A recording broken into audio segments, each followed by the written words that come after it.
या थंबनेलवरचा मजकूर बघून निश्चितपणे तुम्ही बुचकळ्यात पडलेला असाल.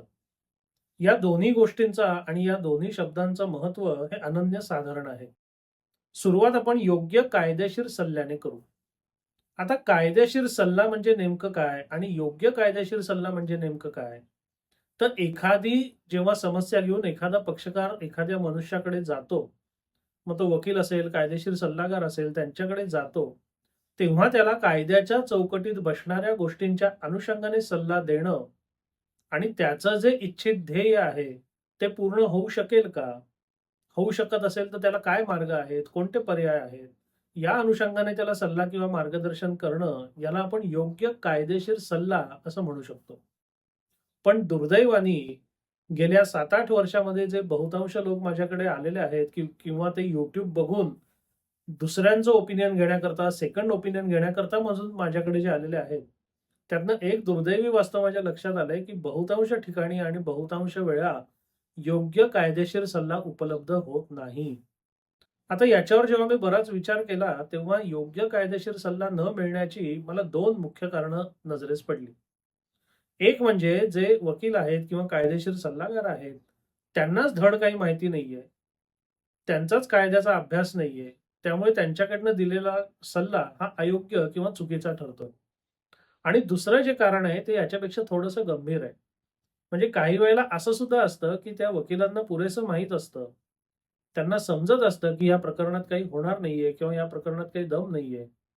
पण हे सगळं बाजूला ठेवून हे सगळं समजत असून सुद्धा आलेल्या व्यक्तीचा पक्षकार आणि व्यवसायाच्या दृष्टीने विचार करून त्यांना कुठल्या ना कुठल्या प्रकरणात सामील केलं जातं किंवा त्यांच्यामार्फत कोणतं ना कोणतं प्रकरण दाखल केलं जातं. हे अतिशय दुर्दैवी असलं तरी वास्तव आहे.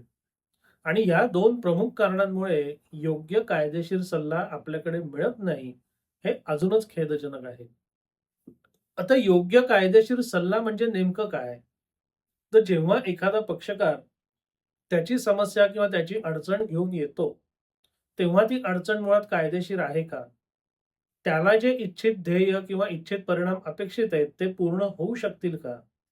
त्याच्याकरता कोणते-कोणते मार्ग आहेत, कोणते-कोणते पर्याय आहेत? या सगळ्याचा कायद्याच्या चौकटीतून त्याला दिलेला सल्ला म्हणजे योग्य कायदेशीर सल्ला. पण मगाशी मी म्हटल्याप्रमाणे वादी आणि प्रतिवादी या दोन्ही बाजूचे लोक जेव्हा मला भेटतात, तेव्हा माझ्या हे लक्षात येतं, की हे योग्य प्रकारे काम आपल्याकडे बहुतांश ठिकाणी बहुतांश वेळेला होत नाहीये.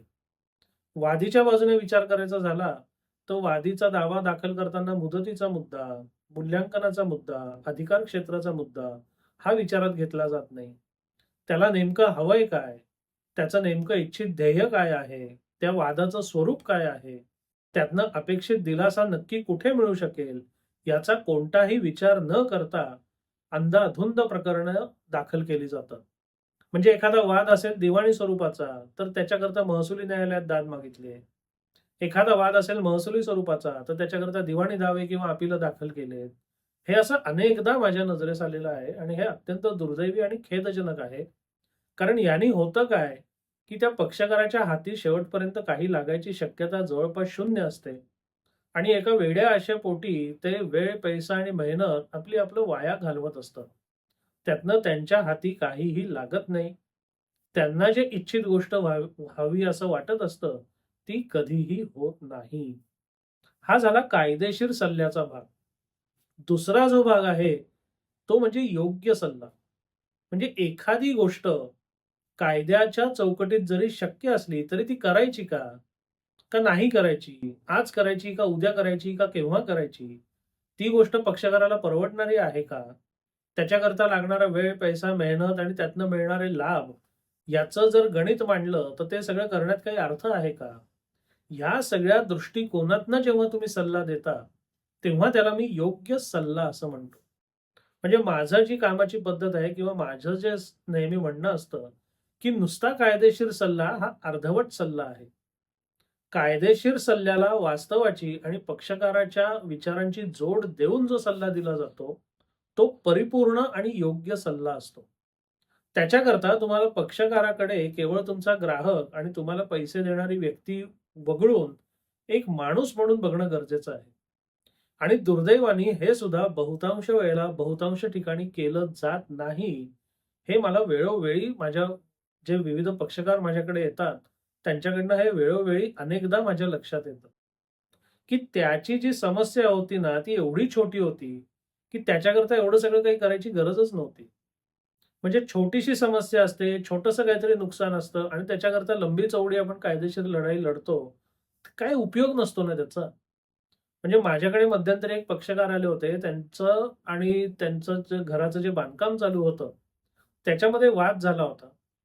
त्या वादाकरता त्या ज्याने ते बांधकाम केलं होतं, तो आर्किटेक्ट किंवा कॉन्ट्रॅक्टर जो पण होता, त्यांनी त्या फीच्या वसुलीकरता ती दावा दाखल केला होता.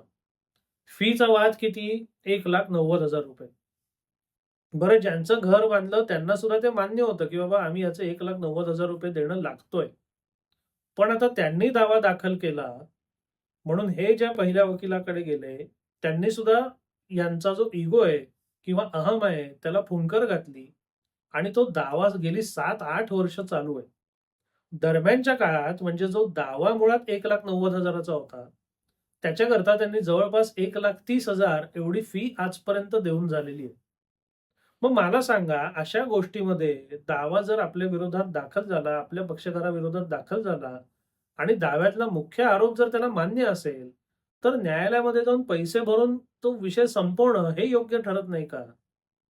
म्हणजे 1,90,000 करता त्या पक्षकाराच्या अहमला कुरवाळायचं, त्याला 7-8 वर्ष न्यायालयामध्ये खेटे घालायला लावायचे आणि त्याच्याकडनं पैसे उकळायचे, हे कितपत योग्य आहे? हे जरी ही सगळी प्रक्रिया जरी कायदेशीर असली, तरी ती सामाजिक, नैतिक या दृष्टिकोनातनं योग्य ठरते का? तर या प्रश्नाचं उत्तर किमान माझं वैयक्तिक उत्तर नाही असंच आहे. आणि अशी कितीतरी प्रकरणं मी आजपर्यंत बघितलेली आहेत. म्हणजे हे जे मी उदाहरण सांगितलं, ते नंतर दुसऱ्यांदा सल्ला म्हणजे त्या वकिलांचं काम त्यांना पटलं नाही म्हणून ते सगळी फाईल घेऊन माझ्याकडे आले होते. मी पहिल्यांदा चकितच झालो, की अहो 1,90,000 चा दावा आहे आणि तुम्ही गेली 8-9 वर्ष त्याच्याकरता झगडताय. तुमचं नेमकं म्हणणं काय आहे? तुम्हाला ते पैसे त्यांना द्यायचे आहेत का नाही द्यायचे आहेत? तुम्हाला ते मान्यता आहे ना? म्हणे, "हो, आम्हाला मान्य आहे." पण आता त्यांनी दावा केला, मग आम्ही ते कागदपत्र घेऊन गेलो. मग आमच्याकडनं ती कैफियत दिली गेली आणि ते आपलं चालू आहे वर्षानुवर्ष. मग मी त्यांना सांगितलं, की पुढची जी कुठली दाव्याची सुनावणीची तारीख निश्चित झाली असेल, त्या तारखेला तिथे जा आणि न्यायाधीशांना तुम्ही किंवा तुमच्या वकिलांना सरळ सांगायला सांगा, की बाबा हे आता बास करूया. यांची जी काही 1,90,000 ची मागणी आहे, ती मला मान्य आहे आणि तेवढे पैसे मी कोर्टात भरायला तयार आहे. त्या एका तारखेमध्ये तो प्रश्न मिटणार नाही का? बरं इथे सुद्धा त्यांचं मूळ म्हणणं काय होतं, की त्या वकिलांचं काम मला पसंत नाही, तर तुम्ही नव्याने काम करा. आता अशा वेळेला म्हणजे आधीच त्यांनी 1,90,000 च्या वादाकरता ₹1,30,000 फी दिली. आता मी परत नव्याने ते काम सुरू करणार म्हणजे मी पुन्हा त्यांच्याकडनं फी घ्यायची. म्हणजे वाद रक्कम याच्यापेक्षा कितीतरी पटीने त्यांचा वकिलावरचा खर्च झाला असता. ते किमान मला तरी पटलं नाही म्हणून मी त्यांना सांगितलं, "बाबा तुम्ही ते पैसे भरून मोकळे करा. तुम्हाला कोणत्याही वकिलाची गरज नाहीये. तुमचा वकील जर तुमचं ऐकत नसेल, तर याचं वकीलपत्र काढून घ्या आणि तुम्ही स्वतः कोर्टात उभं राहून सांगा, की बाबा यांचं जे काही बिल अमाउंट आहे, ती आम्हाला मान्य आहे, ती आम्ही भरून टाकतो. तर तसा निकाल द्या आणि मोकळं व्हा."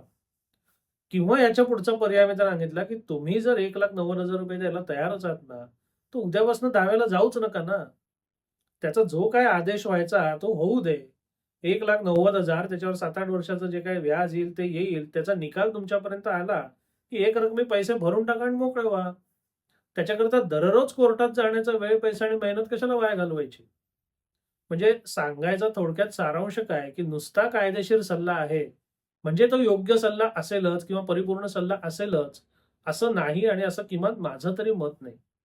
म्हणून योग्य किंवा परिपूर्ण सल्ला देण्यापूर्वी पक्षकाराचा, पक्षकाराच्या आर्थिक परिस्थितीचा, त्याला होणाऱ्या संभाव्य मनस्तापाचा, या सगळ्याचा विचार केला पाहिजे.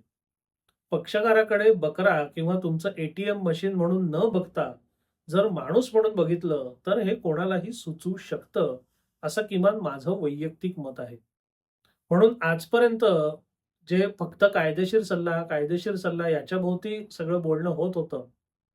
ते बोलणं कुठेतरी अजून थोडं विस्तारलं पाहिजे, हे मला जाणवलं आणि म्हणून मी हा व्हिडिओ केला. म्हणजे हे 2 आपल्या शोकांतिका आहेत. एक तर योग्य कायदेशीर सल्ला सुद्धा आपल्याकडे उपलब्ध नाहीये आणि बरेचदा जो योग्य कायदेशीर सल्ला असतो, तो सुद्धा परिपूर्ण अर्थाने योग्य सल्ला ठरत नाही. म्हणून तुम्ही वकील असाल तर पक्षकाराचा सर्वांगीण विचार करून, कायद्याचा, वास्तवाचा, पक्षकाराचा एकत्रित विचार करून त्याला सल्ला द्या. आणि तुम्ही जर पक्षकार असाल, तर तुम्हाला मिळालेला सल्ला हा फक्त कायदेशीर सल्ला आहे, का तुमचा सर्वार्थाने विचार करून दिलेला कायदेशीर आणि वास्तवाची जोड असलेला परिपूर्ण सल्ला आहे, याचा एकदा शांतपणे विचार करा. आणि जोवर तुम्हाला योग्य परिपूर्ण सल्ला मिळत नाही किंवा परिपूर्ण सल्ला मिळाला याचं तुमचं समाधान होत नाही, तोवर कोणीतरी सांगतं म्हणून किंवा कोणीतरी करतं म्हणून काहीही करू नका. त्याने तुमचा वेळ, पैसा, मेहनत वाया जाण्याची आणि तुमच्या हाती काहीही न लागण्याची दाट शक्यता आहे. यापासून सावध राहा आणि ह्या 2 गोष्टींचा म्हणजे योग्य कायदेशीर सल्ला आणि योग्य सल्ला याचा विचार करत राहा. हा विषय, हा व्हिडिओ तुम्हाला कसा वाटला? अवश्य कळवा. धन्यवाद.